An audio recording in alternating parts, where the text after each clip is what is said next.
நீ நல்லா சாப்பிட்டு பேசுற செல்லம், நான் பஸ் வராம காத்திருக்கியா செல்லம், நீ நல்லா சாப்பிட்டுருக்க செல்லம், நான் சாப்பிடாம இருக்கேன்னு சொல்லி தமிழ்நாடுடைய போக்குவரத்து அமைச்சர் பார்த்திபன் அவர்கள் ஆர்கே நகரமணி சாட்டை அவர்களை சவுக்கிலேயே அடிக்கணும் போல இருக்கு அப்படின்னு எனக்கு தோணல. உங்களுக்கு தோணுச்சு அப்படின்னாக்கா நான் பேசுனதுக்கு அப்புறமா கரெக்டா இருந்தா கமெண்ட்ஸ்ல சொல்லுங்க சவுக்கடி அப்படின்ட்டு.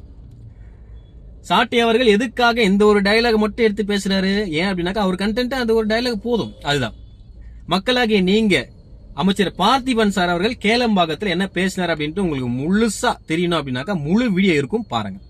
எல்லாரையும் பார்த்து சந்திச்சு நிதானமா நின்று பேசிட்டு போயிருக்காரு. அமைச்சர் பார்த்திபன் சார் அவர்கள் சொன்னாரு, தம்பி நீ சாப்பிட்டுருக்க, நான் சாப்பிடல அப்படின்னு சொன்னது உங்களுக்கு அப்படிதான் கேக்குதுன்னு நினைக்கிறேன். ஆனா எனக்கு எப்படி கேக்குதுனாக்கா, தம்பி போப்பா அரைஞ்சிட்டு போறேன், நீ டிஎம்கே யூபி நல்லாவே தெரியும் போப்பான்னு பொறுமையா சொல்லி அமைச்சிருக்காரு அமைச்சர் பார்த்திபன் சார் அவர்கள். அவ்வளவுதான்.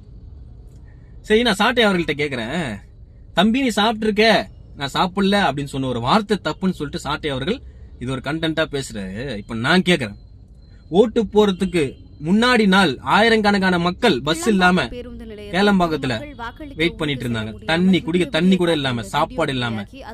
அப்பெல்லாம் எந்த அமைச்சர் வந்தார் சார்? அத பத்தி ஏன் சார் பேசல?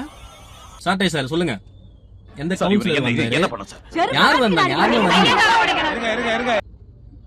கன்ஃபார்ம் ஆயிடுச்சுங்களா இப்போ உங்களுக்கு சாட்டை மூட்டை வாங்கிட்டாரு அப்படின்ட்டு? நீங்க சொல்லுங்க, சவுக்கடியா இல்ல சரியான அடியா அப்படின்ட்டு.